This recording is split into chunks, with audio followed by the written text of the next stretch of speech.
जी, पंकज लाहौटी जी, आयुष मोदी जी और सभी उपस्थित क्रेडाई के सभी सम्मानित सदस्यगण। अब तो यूथ विंग भी है और विमेंस विंग भी बना है और सभी मंच में आके स्वागत किए हैं। मैं सबका छत्तीसगढ़ की ओर से जितने भी बाहर से अतिथि आए उन सबका मैं स्वागत करता हूं, अभिनंदन करता हूं।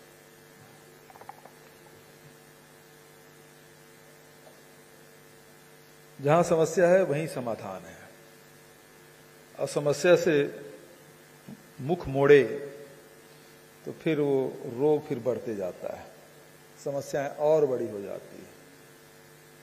तो जितना जल्दी समस्या को पहचान लें तो उतने जल्दी निदान का रास्ता ढूंढें तो फिर समस्या समस्या नहीं रह जाती बल्कि वो अवसर के रूप में परिवर्तित हो जाता है।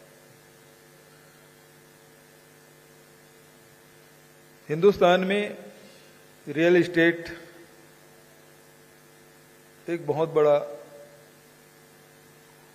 भारत के इकोनॉमी में बहुत बड़ा हिस्सा रहा है, लेकिन बीच में कुछ निर्णय भारत सरकार के द्वारा हुए, उससे एकदम से गिरावट आई, जिससे हम नोटबंदी भी कर सकते हैं। फिर जो वैश्विक महामारी आया उसमें तो किसी का हाथ नहीं था, लेकिन जिस प्रकार से उसका हल निकाला गया और लॉकडाउन किया गया उसके कारण से भी ये सेक्टर है। वैसे तो लॉकडाउन से बहुत सारे सेक्टर प्रभावित हुए और बहुत सारे सेक्टर अभी तक के उबर भी नहीं पाए हैं, लेकिन फिर भी हमारा भारत ऐसा देश है, वो कितने बार गिरते हैं, झुकते हैं, फिर खड़ा हो जाते हैं, फिर दौड़ना शुरू कर देते हैं। यहां भी स्थिति छत्तीसगढ़ में रियल एस्टेट में देखें कि बहुत मंदी का दौर चल रहा था।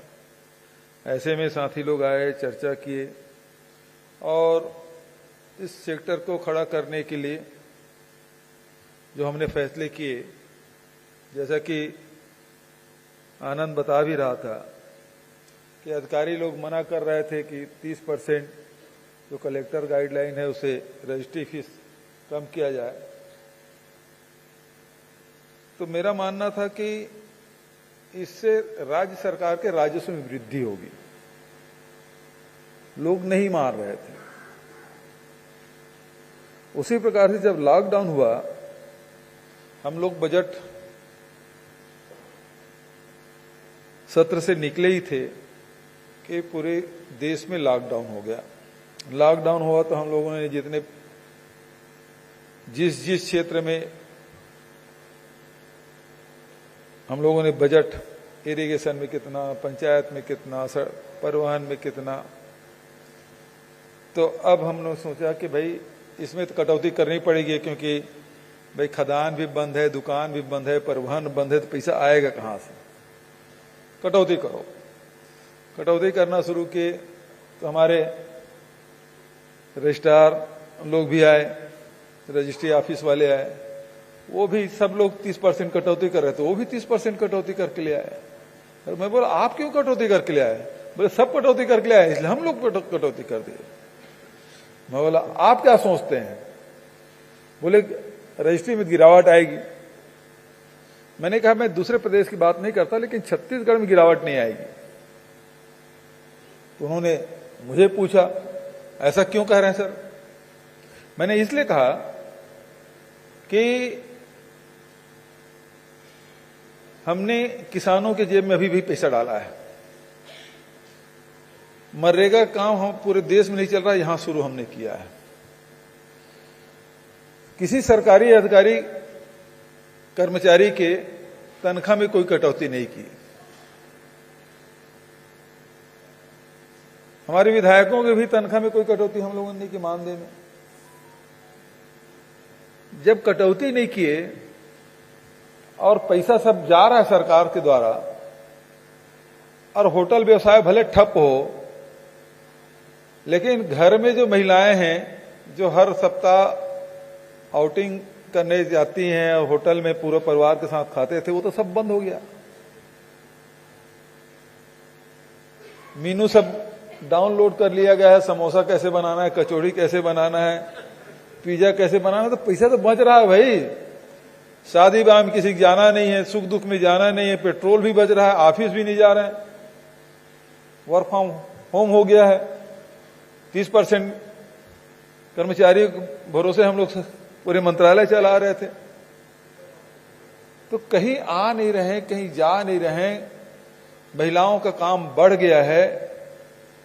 और क्योंकि जो होटल में जो काम होता था वो सब काम घर में करना पड़ता है, तो वो पैसे भी बच रहे हैं। सरकार ऊपर से पैसे दे रही है तो रजिस्ट्री तो बढ़ेगा ही।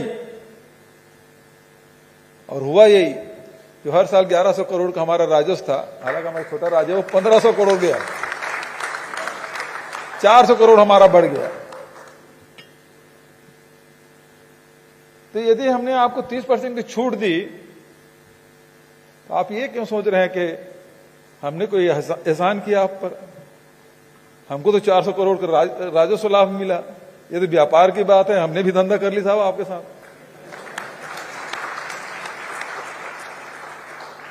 अभी भारत सरकार और हमारे भाजपा के मित्र बहुत परेशान हैं। वो इसलिए परेशान है कि हमारा ये धान का कटोरा कहलाता है छत्तीसगढ़, और इसमें 55-60 लाख मीट्रिक टन धान खरीदते पिछली सरकार वो परेशान हो जाती थी राइस मिलर से। कभी बारदाने के लिए, कभी तौलाई के लिए, कभी किसान रास्ता चक्का जाम कर रहे हैं क्योंकि पैसा नहीं मिल रहा है। लेकिन इस साल हम लोग 107 लाख मीट्रिक टन धान खरीदे, और वो धान उड़ता भी नहीं था। जून में जैसे कि बारिश आ जाती है हमारे यहाँ, जून जुलाई में हैवी रेनफॉल होता है, जुलाई अगस्त में, इन दिनों भी धान खुले में पड़ा रहता था, वो जर्मिनेट हो जाता था। फिर मीडिया वाले उसे भी बढ़िया फोटो खींच खींच के मीडिया में, इलेक्ट्रॉनिक मीडिया हो, प्रिंट मीडिया हो, सब आजकल तो व्हाट्सएप यूनिवर्सिटी आ गया है, तो उसमें कुछ और ज्यादा ही चल जाता है। तो उसमें हमने किया, एक दिन राइस मिलरों की बैठक मैंने की और उनसे पूछा कि ये बार बार हड़ताल करते क्यों करते हो? मिलिंग बंद कर दिए, धान उठाना बंद कर दिए, ट्रांसपोर्टिंग बंद कर दिए। तो उन्होंने बताया साहब कि 1998 में जब दिग्विजय सिंह मुख्यमंत्री रहे थे, मध्य प्रदेश में थे हम लोग, 2000 के पहले, उन्होंने 40 रुपया जो मिलिंग चार्ज किया था वो आज तक नहीं बढ़ाया, जबकि डीजल, पेट्रोल, लेबर सबकी चार्ज कीमत बढ़ गई, बिजली बढ़ गया है। हम लोगों को नहीं पोसाता, मतलब खर्चा कितना आता है। तो उन्होंने हिसाब करके बताया, हमारे अधिकारियों से चेक कराया तो बोले ठीक तो है। फिर अधिकारी लोग बोले कि सर ये बहुत ज्यादा है। मतलब बहुत ज्यादा है तो फिर आपने कहा कि सही है, फिर ज्यादा कैसे हो सकता है? तो जितना बताते हैं उसके 3/4 दे देते हैं। मैं बोला इस प्रकार से नहीं होता, यदि खर्चा हो रहा है तो हो रहा है और उतना पैसा आपको देना चाहिए।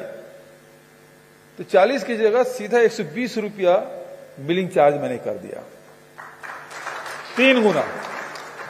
जैसे 30% आपको घटाया तो उसका 3 गुना बढ़ा दिया मिलिंग चार्ज। पिछले साल हमने बढ़ाया और स्थिति ये बनी था कि मार्च महीने में हमारे जो धान संग्रहण केंद्र है उसमें एक बारदाना भी 1 क्विंटल धान आपको वहां खरीदी केंद्र में नहीं है। पूरे धान हमारे उठ गए। राइस मिलर खूब खुश, इस साल 300 राइस मिलर और लगे, क्योंकि 120 रुपये मतलब लाभ का धंधा हो गया। कुल मिला के यह है कि जो भी घाटे का धंधा है उसको लाभ में कैसे परिवर्तित करे, ये सरकार का काम है। तो जैसे हमने खेती किसानी को, पूरे हिंदुस्तान में धान की खेती फायदे का धंधा नहीं है, लेकिन छत्तीसगढ़ में हम समर्थन मूल्य भी खरीदी की व्यवस्था किए हैं और राजीव गांधी किसान न्याय योजना के तहत 9,000 रुपये प्रति एकड़ भी देते हैं। तो हुआ क्या कि 22,000 करोड़ का धान भी खरीदी कर रहे हैं और लगभग 8,000 करोड़ के इनपुट सब्सिडी दे रहे हैं। फर्क क्या आया? 2017 में 12 लाख लोग किसानी करते थे धान के, या धान बेचते थे हमारी सोसाइटी में, अब वो बढ़ के आंकड़ा 12 लाख की जगह 24 लाख हो गया। 5 साल में कृषकों की संख्या दुगुनी हो गई। उत्पादन भी बढ़ा था, 55-60 लाख से 107 लाख मीट्रिक टन हो गया। रकबा भी बढ़ा, जो खेती मतलब अपने खाते में जमीन पड़ी है तो उसको ठीक करो, जल्दी करो, तो वो 22 लाख के बजाय 32 लाख हेक्टेयर हो गया। तो रकबा भी बढ़ा, किसानों की संख्या भी वृद्धि हुई। उसका फायदा क्या हुआ? लेबर लोग बार्गेनिंग करना शुरू किया। जब आपको सरकार राजीव गांधी किसान न्याय योजना का पैसा दे रहा था, आपका धान तो 2500 और 2600 रुपये क्विंटल में बिक रहा है, तो हमको क्यों 100 रुपया दोगे? हमको भी 150 रुपया दो। तो किसान खुश होकर उसको भी दे रहा है। तो हमारा जो अब राइस मिल लगातार बंद हो रहे थे, हमने उसको 120 रुपये किया। तो जो पुराने राइस मिल जो जीर्ण शीर्ण थे या छोड़ दिए थे या बेचने के चक्कर में थे, अब बेचने की बात नहीं कर रहे हैं, नए 300 राइस मिल खुल गए। लेकिन हमको क्या फायदा मिला? जो हर साल धान के सुखत में, ये भींग के सड़ने में, बारदाने के सड़ने में, और सबसे बड़ी बात है 22,000 करोड़ के ब्याज हिसाब, ये साहब कितना होता है? जैसे आप लोग ब्याज लेते हैं, आप लोग बैंक देती क्या ब्याज?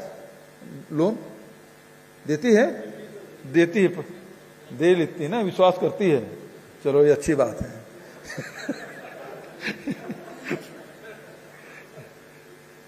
तो हम लोग भी ब्याज में लेते हैं पैसा। अब हुआ इस साल क्या कि हम लोग दिसंबर में पैसा लिए, नवंबर दिसंबर में, और मार्च में उसको,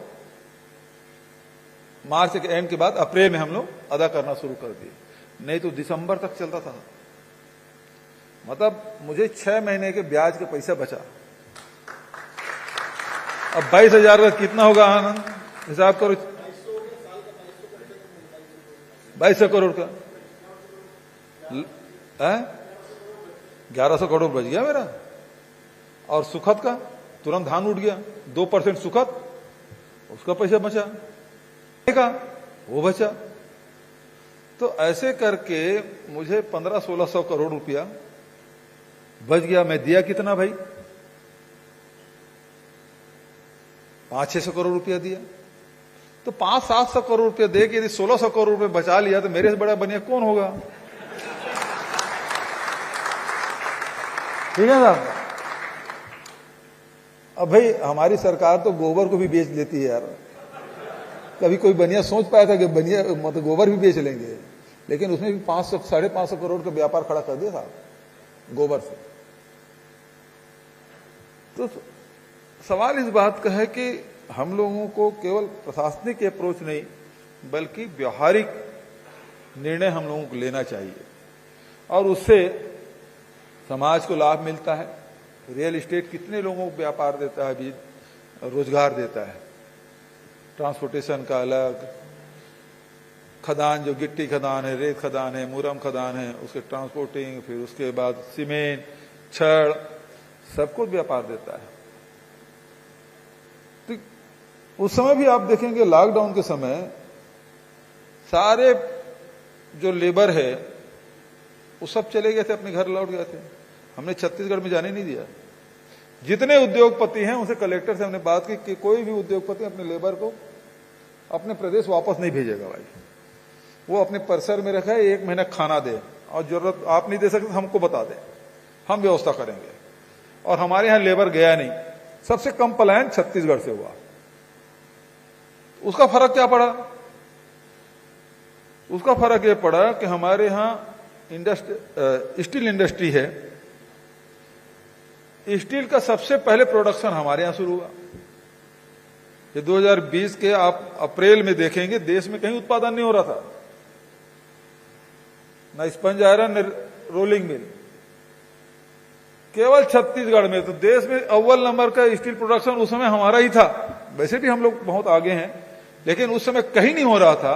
उस समय हमारी स्टील प्लांट के चिमनी है वो धुआं दे रहा था, क्योंकि जैसे लॉकडाउन समाप्त हुआ दूसरे दिन हमारे प्लांट शुरू हुए। तो उससे उद्योगपतियों को भी लाभ मिला, लोगों को रोजगार मिला। केवल थोड़े से आप सचेत रहें और व्यवहारिक निर्णय लें तो आपको कोई कठिनाई या परेशानी नहीं होगी। तो इसी प्रकार से जो हम लोगों ने, राज्य सरकार ने लगातार जो निर्णय लिए और हम लोगों ने खासकर जो आम जनता को पैसा देने का काम है वो बहुत ईमानदारी से किया। करीब 1,60,000 करोड़ रुपया डायरेक्ट फंडिंग हमने की। अभी कल ही 2,000 करोड़ रुपया हम लोगों ने किसानों को, मजदूरों को, युवाओं को, गोधन न्याय योजना 2,055 करोड़ रुपया सीधा ट्रांसफर किया।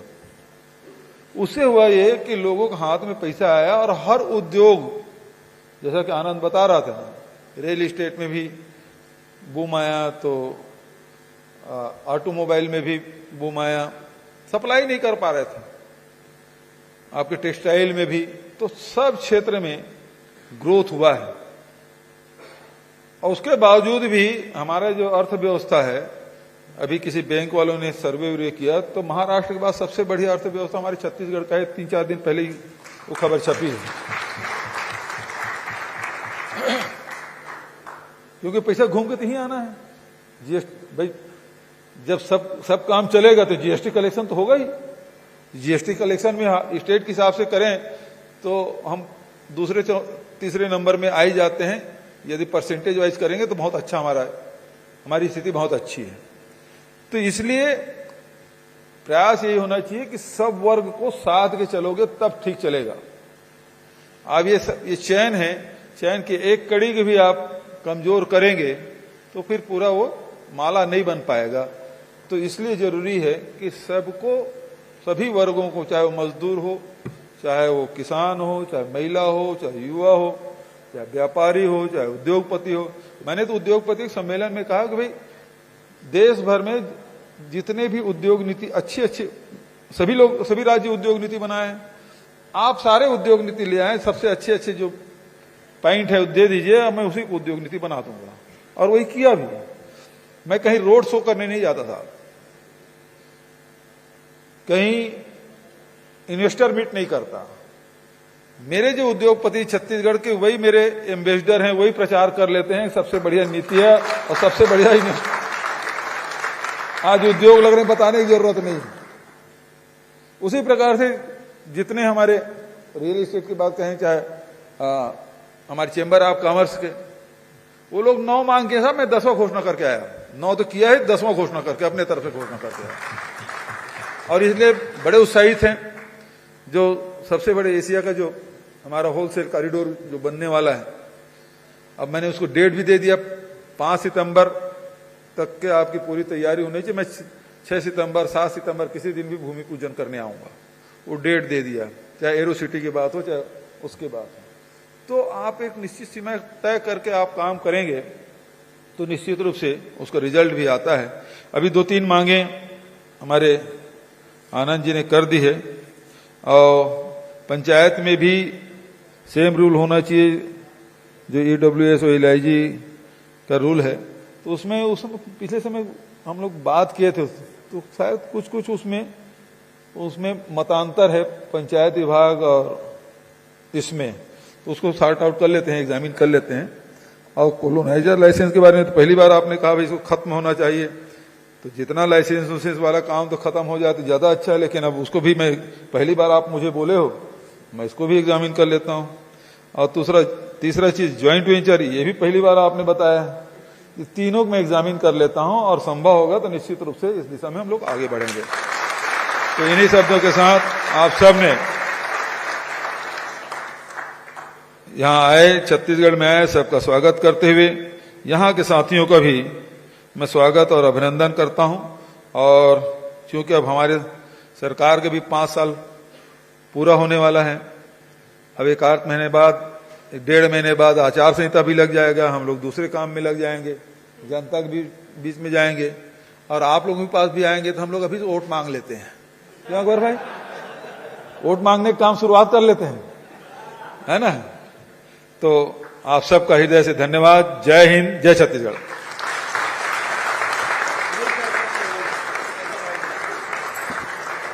बहुत बहुत धन्यवाद माननीय। आपके ये प्रोत्साहन भरे शब्द निरंतर हमारा मार्गदर्शन करते रहेंगे। आपका कुछ बहुमूल्य समय हम और लेना चाहेंगे, तो आपसे अनुरोध है कि बस थोड़ा सा समय हमें और दें।